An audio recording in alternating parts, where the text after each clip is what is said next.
Hi എല്ലാവർക്കും നമസ്കാരം. Linu little ടോക്സിലെ പുതിയൊരു വീഡിയോയിലേക്ക് എല്ലാവരെയും ഒത്തിരി സ്നേഹത്തോടെ സ്വാഗതം ചെയ്യാണ്. അങ്ങനെ ഇന്ന് മാർച്ച് 1-ാം തീയതിയാണ്. എത്ര പെട്ടെന്നാണല്ലോ നമ്മുടെ ദിവസങ്ങളൊക്കെ കടന്നു പോകുന്നത്. 2025 ആരംഭിച്ചിട്ട് നമ്മളിതാ മൂന്നാമത്തെ അധ്യായത്തിലേക്ക് എത്തിയിരിക്കുകയാണ്. ഇന്നലെ രാത്രി ഉറങ്ങുന്നതിന് മുൻപ് മനസ്സിലൊരു വലിയൊരു ആഗ്രഹം ഉണ്ടായിരുന്നു. ഇന്ന് രാവിലെ നേരം വെളുക്കുമ്പോൾ ദൈവമേ, മോശപ്പെട്ട ഒരു വാർത്ത പോലും കേൾക്കാൻ ഇടയാവരുതേ എന്ന്. കാരണം കഴിഞ്ഞ കുറേ നാളുകളായിട്ട് നമ്മുടെ കേരളത്തിൽ എന്നും കേൾക്കുന്നത് അത്രമാത്രം ഭീകരമായിട്ടുള്ള വാർത്തകളാണ് നമ്മളെ തേടിയെത്തുന്നത്. മനസ്സിന് ഒരിക്കൽ പോലും സമാധാനം തരാത്ത വിധത്തിലുള്ള ഒരു ലോകത്താണോ അല്ലെങ്കിൽ ഒരു നാട്ടിലാണോ നമ്മൾ ജീവിക്കുന്നത് എന്ന് ചിന്തിക്കുന്ന തരത്തിലാണ് നമ്മുടെ നാട്ടിലുള്ള പല കാര്യങ്ങളും സംഭവിച്ചുകൊണ്ടിരിക്കുന്നത്. അതുകൊണ്ട് തന്നെ ഇന്നലെ രാത്രി തന്നെ അങ്ങനെ ഒരു വലിയൊരു ആഗ്രഹത്തോടു കൂടിയാണ് ഇന്നലെ രാത്രി ഉറങ്ങിയത്. ഇന്ന് രാവിലെ എഴുന്നേറ്റ് വന്നപ്പോൾ തന്നെ നിങ്ങളെല്ലാവരും കണ്ടതുപോലെ വളരെയധികം മാനസികമായിട്ടുള്ള വേദന അനുഭവിക്കുന്ന ഒരു വാർത്തയാണ് ഇന്നും നമ്മളെ തേടിയെത്തിയത്. 10ാം ക്ലാസ്സിൽ പഠിക്കുന്ന ഷഹബാസ് എന്നുള്ള കുട്ടി കൂട്ടുകാരുടെ അതിക്രൂരമായ പീഡനങ്ങൾക്കിരയായി മരണപ്പെട്ടു എന്നുള്ള ഒരു വാർത്ത. ഒരുപാട് സങ്കടം തോന്നി. ഒരു സെന്റ് ഓഫിന്റെ ഇടയിൽ നടന്ന ഒരു ചെറിയൊരു സംഘർഷം, പറഞ്ഞാൽ തീർക്കാവുന്ന ഒരു ചെറിയ കാര്യം കൊണ്ടെത്തിച്ചത് കൂടെയുള്ള ഒരു സുഹൃത്തിനെ ഇല്ലാതാക്കിക്കൊണ്ടാണ്. നമ്മുടെയൊക്കെ കുട്ടികൾ ഒരുപാട് വളർന്നുപോയി. ഇതിനെയാണോ നിങ്ങളൊക്കെ ന്യൂ ജനറേഷൻ എന്ന് പറയുന്നത്? പണ്ട് ജീവിച്ചിരുന്ന അല്ലെങ്കിൽ പണ്ട് സ്കൂളിൽ പഠിച്ചിരുന്നവരൊക്കെ ഇപ്പം മുതിർന്നപ്പോൾ നമ്മളൊക്കെ തന്ത വൈബായി അല്ലേ? പക്ഷെ തന്ത വൈബായിട്ട് നമ്മളൊക്കെ പേര് കുത്തപ്പെട്ടു എങ്കിലും ഏറ്റവും മനോഹരമായിട്ടുള്ള ഒരു കാലഘട്ടം, വിദ്യാലയ കാലഘട്ടവും കലാലയ ജീവിതവും ഒക്കെ നമ്മുടെ ചുറ്റും ഉണ്ടായിരുന്നു. നമുക്ക് നല്ല സൗഹൃദങ്ങളും സ്നേഹങ്ങളും ഒക്കെ ഉണ്ടായിരുന്നു. ഒരു വ്യക്തിയുടെ ജീവിതത്തിൽ ഏറ്റവും മനോഹരമായിട്ടുള്ള കാലഘട്ടം ഏതാണ് എന്ന് ചോദിച്ചു കഴിഞ്ഞാൽ ഏതാണ് മടി കൂടാതെ പറയുന്ന ഒരു കാലം എന്ന് പറയുന്നത് അവരുടെ കുട്ടിക്കാലം, ചെറുപ്പത്തിലുള്ള വിദ്യാഭ്യാസം, വിദ്യാലയത്തിലുള്ള കാലഘട്ടം, കലാലയം, ഇതൊക്കെ തന്നെയായിരിക്കും. പക്ഷെ ഇപ്പോഴത്തെ ഈ ഒരു ന്യൂ ജനറേഷനിലൊന്ന് ചിന്തിച്ചു നോക്കിയേ. നമ്മുടെ കൂടെ പഠിക്കുന്നവരെയൊക്കെ ഇല്ലാതെയാക്കാൻ മാത്രം ധൈര്യമുള്ള ഒരു കുട്ടികളുടെ ഒരു സമൂഹത്തിലാണ് നമ്മളിപ്പോൾ ജീവിക്കുന്നത്. ഏറ്റവും അധികം വെറുക്കപ്പെട്ടു പോകുന്ന ഒരു കലാലയ ജീവിതവും വിദ്യാലയ ജീവിതവുമാണ് അവരൊക്കെ മുന്നിൽ ഇപ്പോൾ മാറ്റി നിർത്തുന്നത്. അങ്ങനെയാണോ നമ്മുടെ ഒരു നാട് മുന്നോട്ട് പോകേണ്ടത്? അങ്ങനെയാണോ നമ്മുടെ കുട്ടികൾ വളരേണ്ടത് എന്നൊക്കെ നമ്മൾ ചിന്തിക്കേണ്ടത് ഒരുപാട് അത്യാവശ്യമുള്ള ഒരു കാര്യം തന്നെയാണ്. ഒരു സെന്റ് ഓഫിന്റെ ഇടയിൽ ഉണ്ടായ ചെറിയ ഒരു കലഹം അല്ലെ? കപ്പിൾ ഡാൻസ് കളിക്കുന്നതിനിടയിൽ പാട്ടൊന്ന് ഓഫായി പോയി. മറ്റു സ്കൂളിൽ നിന്ന് വന്ന കുട്ടികൾ കൂകി. ആ കൂകല് കേട്ടിട്ട് അതൊരു വഴക്കായി മാറി വലിയൊരു സങ്കടത്തിലേക്ക്, ഒരു കൊലപാതകത്തിലേക്ക് നയിക്കാൻ പോകുന്ന കാരണം അതിനുണ്ടോ? പലപ്പോഴും നമ്മൾ പഠിക്കുന്ന കാലത്തും ഈ കൂകലും കളിയാക്കലുകളും ഒക്കെ നമുക്കും കിട്ടിയിട്ടുണ്ടല്ലേ? അതൊക്കെ വളരെ പോസിറ്റീവായിട്ട് എടുത്ത് മുന്നോട്ട് പോകാൻ കഴിയുന്ന ഒരു മനോഭാവം നമ്മളിൽ ഉണ്ടായിരുന്നു. പക്ഷെ ഇപ്പോഴത്തെ കുട്ടികൾക്ക് അതൊന്നുമില്ല.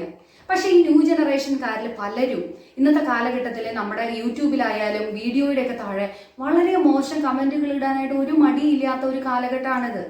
അപ്പൊ നമുക്ക് കാണാത്ത ഒരാളുടെ താഴെ പോയിട്ട് ഏറ്റവും വൃത്തികെട്ട രീതിയിലുള്ള തെറിയായാലും മോശം ഭാഷകളായാലും നമുക്ക് എഴുതിയിടുന്നതിന് ഒരു പ്രശ്നവുമില്ല. പക്ഷെ നമുക്കൊരു ചെറിയ കൂവല് കേട്ട് കഴിഞ്ഞാൽ അതിനെ മനസ്സിലാക്കാൻ അല്ലെങ്കിൽ അതിൽ നിന്നൊക്കെ പുറത്തേക്ക് വരാൻ നമുക്ക് കഴിയാത്ത രീതിയിൽ നമ്മുടെ കുട്ടികൾ മാറിക്കൊണ്ടിരിക്കുക. കാരണം എന്താ? ന്യൂജൻ ആയതുകൊണ്ട് എല്ലാം ഇൻസ്റ്റന്റ് ആണല്ലേ? ഒരു സ്ഥലത്ത് പോലും അവർക്ക് കാത്തു നിൽക്കേണ്ട ആവശ്യമില്ല. ഒരു റീൽസ് കാണുന്നുണ്ടെങ്കിൽ അതിന്റെ താഴത്ത് വരുന്ന ബാക്കിയുള്ള വീഡിയോകളിലായിരിക്കും അവരുടെ കണ്ണുകൾ മുഴുവൻ. കോൺസെൻട്രേഷൻ നഷ്ടപ്പെട്ട് പെട്ടെന്ന് കാര്യങ്ങൾ കാണാനുള്ള ആഗ്രഹം. പെട്ടെന്ന് ഒരു സിനിമയ്ക്ക് ബുക്ക് ചെയ്യാൻ പറ്റുമോ? ഒരു ടിക്കറ്റ് ബുക്ക് ചെയ്ത് കഴിഞ്ഞാൽ പെട്ടെന്ന് പോയി നമുക്ക് ഏത് സീറ്റിലാണോ ഇരിക്കേണ്ടത് അതുപോലും കണ്ടെത്തി പോയി നമുക്ക് സിനിമ കണ്ട് എൻജോയ് ചെയ്ത് പോരും. പണ്ട് അങ്ങനെയല്ലായിരുന്നല്ലോ. നമ്മൾ വരിയിലൊക്കെ നിന്നിട്ടാണ് ടിക്കറ്റുകൾ ബുക്ക് ചെയ്തിരുന്നത്. ഭക്ഷണത്തിനാണെങ്കിലും ഒരു ഹോട്ടലിൽ കയറി നമ്മൾ കുറച്ച് സമയം ക്ഷമയോടെ കാത്തിരുന്നാലാണ് ഭക്ഷണം കിട്ടിയിരുന്നത്. ഇപ്പം അങ്ങനെയല്ല. നമ്മൾ ഓൺലൈനായിട്ട് ഓർഡർ ചെയ്യുന്നു, നമ്മുടെ വീടിന്റെ മുന്നിലേക്ക് ഭക്ഷണ പൊതിയുമായിട്ട് ആൾ വരുന്നു, നമ്മളത് വാങ്ങി വെക്കുന്നു. നമുക്കിഷ്ടമുള്ള എല്ലാ കാര്യങ്ങളും നമ്മൾ അങ്ങനെ വാങ്ങാൻ തുടങ്ങിയപ്പോൾ നമുക്ക് പല കാര്യങ്ങളിലും നമ്മുടെ ക്ഷമ നഷ്ടപ്പെട്ടു. പലതിലും നമ്മൾ അക്രമാസക്തരായിട്ടാണ് ജീവിക്കുന്നതെന്ന് തോന്നും. അപ്പോൾ ഈ ഒരു സെന്റ് ഓഫിന്റെ ഒരു വാർത്ത ഞാൻ ടി വിയിൽ കേട്ടപ്പോൾ എൻ്റെ ഒരു സെന്റ് ഓഫ് കാലഘട്ടമാണ് എൻ്റെ മനസ്സിലേക്ക് ഓടിയെത്തിയത്. ഞാൻ 10ാം ക്ലാസ്സിൽ പഠിക്കുമ്പോൾ ഞങ്ങൾ എല്ലാവരും കൂടി അവസാനത്തെ ദിവസം പാട്ടുകളൊക്കെ പാടി ഡാൻസൊക്കെ കളിച്ച് എൻജോയ് ചെയ്ത് അവസാനം ഞങ്ങൾ പഠിച്ച ആ ക്ലാസ് റൂമിലേക്ക് എത്തിയപ്പോൾ അവിടെ ഞങ്ങൾ എല്ലാവരും അവരവരിരുന്ന ആ ഒരു സ്ഥലങ്ങളൊക്കെ കണ്ട് ഒരുപാട് സങ്കടപ്പെട്ടു. അന്ന് ഇതുപോലത്തെ ന്യൂ ജനറേഷൻകാരുടെ വാട്സപ്പ് ചാറ്റുകളും ഗ്രൂപ്പുകളും ഒന്നും ഉണ്ടായിരുന്നില്ല കേട്ടോ. അപ്പൊ അതുകൊണ്ട് തന്നെ ആ ഓരോ സ്ഥലങ്ങൾ കാണുമ്പോഴും സങ്കടമായിരുന്നു. പരസ്പരം കെട്ടിപ്പിടിച്ച് കരഞ്ഞിട്ടും പരസ്പരം ആശ്വസിപ്പിച്ചിട്ടൊക്കെയാണ് ഞങ്ങളുടെ 10ാം ക്ലാസ്സിലെ ആ ഒരു സെൻഡ് ഓഫ് കാലഘട്ടം അവസാനിച്ചത്. എത്ര ഓർമ്മയാണല്ലേ ആ ഒരു സെൻഡ് ഓഫ്. ഇപ്പോഴും ഓർത്തെടുക്കുമ്പോൾ മനസ്സിൽ അടങ്ങാത്തൊരു സന്തോഷമാണ്. ആ ഒരു പഠിച്ച സ്കൂള്, ആ പഠിച്ച കൂട്ടുകാരെയൊക്കെ ഓർക്കുമ്പോൾ മനസ്സിൽ സ്നേഹം മാത്രമേ ഉള്ളൂ. ഇപ്പോൾ ഞാൻ നിങ്ങൾക്ക് വീഡിയോ കാണുന്ന നിങ്ങൾക്ക് എല്ലാവർക്കും വേണ്ടി കാണിച്ചു തരാനായിട്ട് ഞാൻ എൻ്റെ ഒരു സാധനം കൊണ്ടുവന്നിട്ടുണ്ട്. അപ്പോൾ ഞാനൊരു തന്ത വൈബിൾ അല്ലെങ്കിൽ ഒരു ഓൾഡ് ജനറേഷൻ ആയതുകൊണ്ടാണ് ചിലപ്പോൾ നിങ്ങളിത് സൂക്ഷിച്ചു വെച്ചതെന്നൊക്കെ പറയാൻ സാധ്യതയുണ്ട്. എന്നാലും ഞാൻ നിങ്ങൾക്കത് കാണിച്ചു തരാം.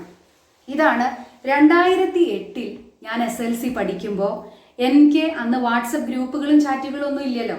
അതിനുശേഷമാണ് പിന്നീട് നമ്മുടെ സ്മാർട്ട് ഫോണുകളും ഒക്കെ നമ്മുടെ വിപണിയിൽ ഇറങ്ങിയതും നമ്മൾ ഗ്രൂപ്പ് ചാറ്റുകളിലേക്കൊക്കെ കടന്നത്. അന്ന് ഞങ്ങളുടെ സെൻഡ് ഓഫിന്റെ ഏറ്റവും പ്രധാനപ്പെട്ട ആകർഷണം എന്ന് പറയുന്നത് ഇതുപോലെ ഉള്ള ഒരു ഫെയർവെൽ ഡയറി ആയിരുന്നു. ഇത്ര വർഷങ്ങൾക്ക് ഇപ്പുറവും ഞാനിത് ഇത്രമേൽ സൂക്ഷിച്ചു വെക്കുന്നുണ്ടെങ്കിൽ സുഹൃത്ത് ബന്ധങ്ങളുടെ വില എന്താണെന്ന് എനിക്ക് നന്നായിട്ട് അറിയാം. അതുപോലെ ആ ഒരു കാലഘട്ടത്തിൽ ജീവിച്ചിരുന്ന ഓരോരുത്തർക്കും അറിയാം. നമ്മൾ പരക്കെ എല്ലാവരെയും കുറ്റപ്പെടുത്താനല്ല, എങ്കിൽ പോലും ആ ഒരു സൗഹൃദ ബന്ധമൊന്നും ഇന്നത്തെ നമ്മുടെ തലമുറയിൽ ഇല്ലാതെ ആയിക്കൊണ്ടിരിക്കുകയാണ് എന്നറിയുമ്പോഴുള്ള ആ ഒരു വേദനയോടെയാണ് ഞാനിത് പങ്കുവെക്കുന്നത്. ഇതിൻ്റെ ആദ്യ പേജ് തുറക്കുമ്പോൾ തന്നെ എൻ്റെ ഒരു സുഹൃത്തിൻ്റെ ഫോട്ടോയാണ് ഇവിടെ ഒട്ടിച്ചു വെച്ചിട്ടുള്ളത്. വർഷങ്ങൾക്ക് മുൻപ് ഒട്ടിച്ചു വെച്ചിട്ടുള്ള ഫോട്ടോ ആയതുകൊണ്ട് തന്നെ അതിൻ്റെ ക്ലാരിറ്റി കുറച്ച് വ്യത്യാസമുണ്ട്. പക്ഷേ അന്ന് ഇത് ഒട്ടിച്ചു വെക്കുമ്പോൾ അവൾ എന്നോട് പറഞ്ഞ വാചകം ഇപ്പോഴും എൻ്റെ ഓർമ്മയിലുണ്ട്. നിന്റെ ജീവിതത്തിൽ ഒരിക്കലും നീ എന്നെ മറന്നു പോകാതിരിക്കാനായിട്ട് ഈ ആദ്യ പേജിൽ എന്നെ ഒട്ടിച്ചു വെച്ചോളൂ എന്ന് പറഞ്ഞ് എൻ്റെ ഫ്രണ്ട് അശ്വതി ഒട്ടിച്ചു വെച്ചിട്ടുള്ള ഫോട്ടോയാണിത്. ഇന്നും ഞാൻ ഈ ഒരു ഡയറി തുറക്കുമ്പോൾ എന്നും അവൾ പറഞ്ഞ ആ ഒരു വാചകം ഞാൻ സ്നേഹത്തോടെ ഓർക്കാറുണ്ട്. അതിൻ്റെ ആദ്യ പേജിലേക്ക് വരുമ്പോൾ എന്നെ അന്ന് SLCക്ക് പഠിപ്പിച്ച എൻ്റെ പ്രിയപ്പെട്ട സിസ്റ്റർ കൃപ സിസ്റ്റർ എഴുതിയിട്ടുള്ള വാചകമാണ്. ജീവിതത്തിൽ ഒരുപാട് ഉയരങ്ങൾ ഉണ്ടാവട്ടെ, ഒരുപാട് നന്മകൾ ഉണ്ടാവട്ടെ എന്നൊക്കെ എഴുതി സിസ്റ്റർ എഴുതിയ വാചകമായിരുന്നു. അന്നൊക്കെ അധ്യാപകർ നമ്മളെ അടിക്കുമായിരുന്നു. പ്രത്യേകിച്ച് എൻ്റെ മാത്സ് സിസ്റ്ററാണ് എന്നെ അടിച്ചിട്ടുള്ളത് എൻ്റെ ഓർമ്മയിലുള്ളത്. സിസ്റ്ററിന്റെ അടി എല്ലാവർക്കും പേടിയാണ്. ആ ബാച്ചിലുള്ള എല്ലാവർക്കും അടി കിട്ടിയിട്ടുണ്ടെന്നാണ് എൻ്റെ ഒരു ഓർമ്മ. പക്ഷെ ഇന്ന് പോലും ആ സിസ്റ്ററിനെ കാണുമ്പോൾ നമുക്കൊരു വെറുപ്പോ ദേഷ്യമോ ഇതുവരെ തോന്നിയിട്ടില്ല. പക്ഷെ ഇപ്പം അങ്ങനെയല്ല അല്ലേ? സംഗതികളൊക്കെ അങ്ങനെ മാറി. നമ്മുടെ വീട്ടിലെത്തി നമ്മുടെ മാതാപിതാക്കളുടെ അടുത്ത് അല്ലെങ്കിൽ നമ്മുടെ കുട്ടികൾ വന്ന് നമ്മുടെ അധ്യാപകരെ അടിച്ചു എന്നോ ചീത്ത പറഞ്ഞോ എന്ന് പറയുമ്പോൾ മക്കളിലുള്ള കാരണങ്ങൾ അന്വേഷിക്കാതെ നമ്മൾ പലരും അന്വേഷിക്കുന്നതും കുറ്റപ്പെടുത്തുന്നതും അധ്യാപകരെയാണ്. അങ്ങനെ കാലഘട്ടത്തിലുണ്ടായ വ്യത്യാസങ്ങളൊക്കെ തന്നെയാണ് നമ്മുടെ ഈ ഒരു സൗഹൃദത്തിനൊക്കെ വിള്ളലുകൾ ഉണ്ടാക്കിയത് എന്ന് എനിക്ക് തോന്നുന്നു. ഒരുപാട് സുഹൃത്തുക്കൾ ഇതിൽ മനോഹരമായിട്ട് എനിക്ക് വേണ്ടി വാക്കുകളൊക്കെ എഴുതിയിട്ടുണ്ട് കേട്ടോ. നമ്മുടെ സൗഹൃദത്തെ കാലം ഒരിക്കലും മായ്ക്കാതിരിക്കട്ടെ എന്നൊക്കെ പറഞ്ഞ് എൻ്റെ സുഹൃത്തുക്കൾ എഴുതിയിട്ടുള്ള പേജുകളാണ് ഇതിലുള്ളത് മുഴുവനും. അപ്പൊ അതൊക്കെ ഒരുപാട് സ്നേഹത്തോടെ ഞാൻ ഓർത്തു വെക്കുന്നു. അപ്പൊ ഇപ്പോഴുള്ളത് ടോക്സിക് ആയിട്ടുള്ള ഫ്രണ്ട്ഷിപ്പാണ്. ഇതുപോലെ ഓർത്തു വെക്കാൻ കഴിയുന്ന മനോഹരമായിട്ടുള്ള ഒരു സൗഹൃദമാണ് നിങ്ങൾ നശിപ്പിച്ച് കളഞ്ഞത് എന്ന് ഓർക്കണം. നിങ്ങളുടെ കൂടെ കൈ ചേർത്ത് പിടിച്ച് നടക്കുന്ന നിങ്ങളുടെ സുഹൃത്തിനെയാണ് നിങ്ങളൊരു നിസ്സാര കാര്യത്തിന് ഇല്ലാതാക്കിയതെന്ന് ഓർത്തു കഴിഞ്ഞാൽ ജീവിതത്തിൽ നിങ്ങൾക്ക് ഒരിക്കലും സമാധാനം കിട്ടില്ല. തോളോട് തോൾ ചേർന്ന് പഠിച്ച് നടക്കേണ്ട, പരീക്ഷ എഴുതേണ്ട ഒരു കാലഘട്ടത്തിൽ ഒരു വ്യക്തിയെ അല്ലെങ്കിൽ ഒരു സുഹൃത്തിനെ ഇല്ലാതാക്കാൻ മാത്രം നിങ്ങളുടെ സൗഹൃദങ്ങളൊക്കെ വളരുകയാണോ അതോ ഇല്ലാതെ ആവുകയാണോ എന്ന് ഇനിയെങ്കിലും നിങ്ങളൊന്ന് ചിന്തിക്കണം. നമ്മളെല്ലാ പ്രശ്നങ്ങൾ ഉണ്ടാകുമ്പോഴും അതിനൊരു പരിഹാരം നമ്മൾ പറയും അല്ലേ? ഏറ്റവും പെട്ടെന്ന് നമ്മൾ കണ്ടെത്തും. എന്താണ്? ലഹരിയാണ് കാരണം. അതെ, ലഹരിയാണ് കാരണം. ഞാൻ ഒരു വലിയ ആളാണ് എന്നുള്ള ലഹരിയുണ്ട്. അതുപോലെ നമ്മുടെ വിപണിയിൽ കിട്ടുന്ന സുലഭമായി കിട്ടുന്ന ഒരുപാട് ലഹരികളുണ്ട്. പക്ഷേ ലഹരിയാണ് കാരണം എന്ന് കണ്ടെത്തുന്നതല്ലാതെ ലഹരി എങ്ങനെയാണ് കിട്ടുന്നത്, അതെങ്ങനെയാണ് തടയേണ്ടത്, അതിൽ നിന്ന് എങ്ങനെ നമ്മുടെ കുട്ടികളെ രക്ഷിക്കാം എന്നൊക്കെ നമ്മൾ ചിന്തിക്കേണ്ടിയിരിക്കുന്നു. ഇന്ന് ഷഹബാസിന്റെ ഒരു സുഹൃത്തിന്റെ ഒരു വീഡിയോ ഞാനൊരു ന്യൂസ് ചാനലിൽ കണ്ടു. അപ്പൊ ആ കുട്ടിയോട് ചോദിച്ചു എങ്ങനെയാണ് സുഹൃത്തുക്കൾക്ക് ഇങ്ങനെ ചെയ്യാൻ കഴിഞ്ഞത് എന്ന് ചോദിച്ചപ്പോൾ ആ കുട്ടി പറഞ്ഞ ഒരു ഉത്തരമുണ്ട്. അവർക്ക് പേടി ഉണ്ടായിരിക്കില്ല. പേടിയില്ലാത്തതുകൊണ്ടായിരിക്കും അവന്മാരൊക്കെ ഇങ്ങനെ ചെയ്തത് എന്ന്. പേടിക്കേണ്ട നിയമങ്ങളൊക്കെ നമ്മുടെ നാട്ടിൽ വരണ്ടേ? പണ്ടൊക്കെ നമ്മൾ കൊലയാളികളെ റിപ്പർമാരെയൊക്കെ പേടിച്ചാൽ മതി. ഇപ്പൊ നമ്മൾ നമ്മുടെ വീടിന്റെ അകത്ത് നമ്മള് ഭക്ഷണം വാരി കൊടുത്ത് വളർത്തുന്ന നമ്മുടെ മക്കളെ പേടിക്കേണ്ട ഒരു സാഹചര്യത്തിലേക്കാണ് നമ്മുടെ കേരളം പോകുന്നത്. അതുകൊണ്ടാണ് ഈ ഒരു സബ്ജക്റ്റ് ഞാൻ നിങ്ങളുടെ മുന്നിൽ വന്ന് അത്രയധികം വേദനയോടെ പങ്കുവെക്കുന്നത്. ഇനിയെങ്കിലും ടോക്സിക് ആയിട്ടുള്ള ഫ്രണ്ട്ഷിപ്പുകളെ കണ്ടെത്താൻ ശ്രമിക്കുക, അതിൽ നിന്ന് ഒഴിഞ്ഞു മാറുക. ടോക്സിക് ആയിട്ടുള്ള ഫ്രണ്ട്ഷിപ്പിന് ആവശ്യം നമ്മൾ പ്രൊവോക്ക് ചെയ്യുക എന്നുള്ളതാണ് അവരുടെ ഏറ്റവും പ്രധാനപ്പെട്ട കാര്യം. അതിനായിട്ട് അവർ ചെയ്യുന്ന പ്രൊവോക്കിങ്ങിൽ നിന്ന് നമുക്ക് മാറി നിൽക്കാനായിട്ട് കഴിയണമെങ്കിൽ നമ്മൾ വിജയിച്ചു. അപ്പൊ നമുക്ക് ഏറ്റവും ആവശ്യം നമുക്ക് സമാധാനമാണ്. അപ്പൊ നമ്മൾ എന്ത് ചെയ്യണം? അവർ പറയുന്നതൊക്കെ കേട്ട് നമ്മൾ ഉള്ളിൻ്റെ ഉള്ളില് അതിനൊക്കെ മറുപടികൾ നിങ്ങൾ പറഞ്ഞോളൂ, മനസ്സിൽ പറഞ്ഞോളൂ. പക്ഷെ അവരുടെ മുന്നിൽ അത് നമ്മുടെ ദേഷ്യമായാലും സങ്കടമായാലും ഒരിക്കലും പ്രകടിപ്പിക്കരുത്. നമ്മൾ ദേഷ്യപ്പെടുമ്പോഴും അവർ നമ്മളെ പ്രൊവോക്ക് ചെയ്യും. അവർ ജയിച്ചു എന്നുള്ളൊരു തോന്നൽ അവർക്കുണ്ടാവും. സങ്കടപ്പെടുമ്പോൾ നമ്മൾ തളർന്നു പോയി അവർ ജയിച്ചു എന്നുള്ള തോന്നൽ വീണ്ടും വീണ്ടും അവർ നമ്മളെ പ്രൊവോക്ക് ചെയ്തുകൊണ്ടിരിക്കും. അപ്പൊ അതിനൊരിക്കലും നമ്മൾ ഇട കൊടുക്കരുത്. അങ്ങനെ ടോക്സിക് ആയിട്ടുള്ള ഒരു ഫ്രണ്ട്ഷിപ്പിന്റെ ഒരു ഗ്രൂപ്പിന്റെ ഇടയിലാണ് നമ്മൾ പെടുന്നതെങ്കിൽ തീർച്ചയായിട്ടും നമ്മൾ വളരെയധികം കാമായിട്ട് പേഷ്യൻസ് ആയിട്ട് ഇരിക്കാൻ ഇനിയെങ്കിലും പഠിക്കണം. അതുപോലെ തന്നെ ഈ ടോക്സിക് ഫ്രണ്ട്ഷിപ്പിന്റെ 4 സൈനുകളെ കുറിച്ചാണ് ഞാൻ നിങ്ങളോട് പറയാൻ പോകുന്നത്. അതിലൊന്ന് എന്ന് പറയുന്നത്, നമ്മളിൽ നിന്ന് സ്വാതന്ത്ര്യത്തോടെ എല്ലാം എടുത്തു കൊണ്ടുപോകാൻ കഴിയുന്ന ഒരു സുഹൃത്ത് നമ്മുടെ ഇടയിലുണ്ടെങ്കിൽ അത് ആത്മാർത്ഥമായിട്ടുള്ള സൗഹൃദമല്ല, അത് ടോക്സിക് ആയിട്ടുള്ള ഫ്രണ്ട്ഷിപ്പാണ്. നിങ്ങളുടെ മൊബൈൽ ആയിരിക്കാം, സ്കൂട്ടർ ആയിരിക്കാം, നിങ്ങൾ പഠിക്കുന്ന പുസ്തകമായിരിക്കാം, പേഴ്സണൽ ആയിട്ടുള്ള എന്ത് തിങ്സും ആയിരിക്കാം. അത് സ്വാതന്ത്ര്യത്തോടു കൂടി ഒരാൾ വന്ന് എടുത്തിട്ട് പോകുന്നുണ്ട് എങ്കിൽ അതൊരു ടോക്സിക് ഫ്രണ്ട്ഷിപ്പാണ്. അത് അവരെ നമ്മളിൽ നിന്ന് എടുക്കാൻ മാത്രമേ ആഗ്രഹിക്കുള്ളൂ, നമ്മൾക്ക് ഒന്നും തരാനായിട്ട് അവർ ആഗ്രഹിക്കുന്നില്ല.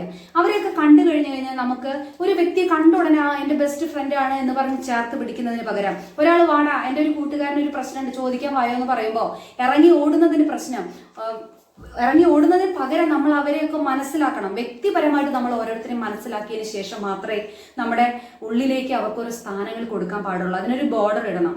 അതുപോലെ തന്നെ ഒരുപാട് ടോക്സിക് ആയിട്ടുള്ള ഒരാളുടെ ലക്ഷണമാണ്, ഒരുപാട് സംസാരിക്കും, ഞാനുണ്ട് നിന്റെ കൂടെ, ഞാൻ നിന്റെ എല്ലാ കാര്യങ്ങൾക്കും ഒപ്പം നിൽക്കുമെന്ന് വാക്കുകൾ കൊണ്ട് കോട്ടകൾ തീർക്കും. ചിലപ്പോൾ നമ്മൾ അവരുടെ വാക്കുകൾ വെച്ചിട്ടാണ് നമ്മൾ ഇവനുണ്ട് എന്നെ രക്ഷിക്കാൻ എന്ന് വിചാരിച്ച് നമ്മൾ ഒരുപാട് തെറ്റുകളിലേക്ക് ഇങ്ങനെ പോയിക്കൊണ്ടിരിക്കും. അങ്ങനെ പറയുന്ന വാക്കുകൾ കൊണ്ട് നമ്മളെ പ്രോത്സാഹിപ്പിക്കുന്ന സുഹൃത്തുക്കളൊക്കെ നമ്മുടെ ടോക്സിക് ആയിട്ടുള്ള ഫ്രണ്ട്ഷിപ്പിന്റെ പരിധിയിൽ പെടുന്നവരാണ്. അവരെയൊക്കെ നമ്മൾ അവഗണിച്ച് നിർത്തണം. അതുപോലെ തന്നെയാണ് നമ്മൾ ഫ്ലട്ടർ ചെയ്യുന്ന സുഹൃത്തുക്കൾ ഉണ്ടാവും. നമ്മൾ കൂടെ നിൽക്കുമ്പോൾ നീ മാസാണ്, സൂപ്പറാണ്, അടിപൊളിയാണ്, നീ പുതിയ വൈബാണ് എന്നൊക്കെ പറയുന്നവരാവും. പക്ഷെ നമ്മളില്ലാത്ത സമയത്ത് നമ്മളെ കുറിച്ച് വളരെ മോശമായിട്ടായിരിക്കാം ഗ്രൂപ്പുകളിൽ സംസാരിക്കുന്നുണ്ടാവുക. അപ്പൊ വ്യക്തമായിട്ട് ഓരോരുത്തരെ കണ്ടെത്താം. അതുപോലെ തന്നെയാണ് നമ്മളെ തെറ്റായ കാര്യങ്ങളിലേക്ക് പ്രോത്സാഹിപ്പിക്കുക. ഇപ്പൊ സ്കൂൾ കുട്ടികൾ പോലും മദ്യവും മയക്കുമരുന്നിനൊക്കെ അടിമപ്പെടുന്നത് എങ്ങനെയാ? സൗഹൃദങ്ങളിലൂടെ തന്നെയാണ്. പലപ്പോഴും അവരുടെ കൂട്ടുകെട്ടുകളിൽ നിന്ന് ലഭിക്കുന്ന അവരുടെ പുതിയ പുതിയ ശീലങ്ങളാണ് അതൊക്കെ. അങ്ങനെ നമ്മുടെ ശരീരത്തിന്, നമ്മുടെ മനസ്സിന്, നമ്മുടെ കുടുംബത്തിനും ആവശ്യമില്ലാത്ത ഒരു ശീലം നമ്മളെ പഠിപ്പിക്കുന്നത് നമ്മുടെ സുഹൃത്താണെങ്കിൽ അതൊക്കെ ടോക്സിക് ഫ്രണ്ട്ഷിപ്പിന്റെ ഇടയിൽപ്പെട്ടതാണ് എന്ന് മനസ്സിലാക്കുക. അതിൽ നിന്നൊക്കെ അകന്നു മാറി നിൽക്കാൻ ഇനിയെങ്കിലും പഠിക്കുക. നമ്മുടെ സമൂഹത്തിനും നിയമത്തിനും അധികാരത്തിന്റെ പരിധിയിലൊക്കെ ഒരുപാട് മാറ്റങ്ങൾ ഉണ്ടാവും എന്ന് നമുക്ക് പ്രതീക്ഷിക്കാം. അത് സംഭവിക്കട്ടെ എന്ന് നമുക്ക് പ്രാർത്ഥിക്കാം. കേരളത്തിൽ ഇനിയെങ്കിലും, നാളെ മുതലെങ്കിലും ഇതുപോലെയുള്ള ക്രൂരകമായിട്ടുള്ള കൃത്യങ്ങൾ, വാർത്തകൾ കേൾക്കാൻ ഇടയാകരുതേ എന്ന് നമുക്ക് പ്രാർത്ഥിക്കാം. എന്തായാലും ഷഹബാസിന്റെ കുടുംബത്തിന് ഈ ഒരു വേദനയെ കടന്നു പോകാൻ ദൈവം അനുഗ്രഹിക്കട്ടെ, ശക്തി കൊടുക്കട്ടെ എന്നൊക്കെ പ്രാർത്ഥിച്ചുകൊണ്ട് നമ്മുടെ ഇന്നത്തെ ഈ ഒരു വീഡിയോ നമ്മളിവിടെ വൈൻഡപ്പ് ചെയ്യാണ്. അപ്പോൾ ഇതുവരെ എന്നെ കേട്ട എല്ലാ പ്രിയപ്പെട്ട സുഹൃത്തുക്കൾക്കും ഹൃദയത്തിന്റെ നിറഞ്ഞ നന്ദി.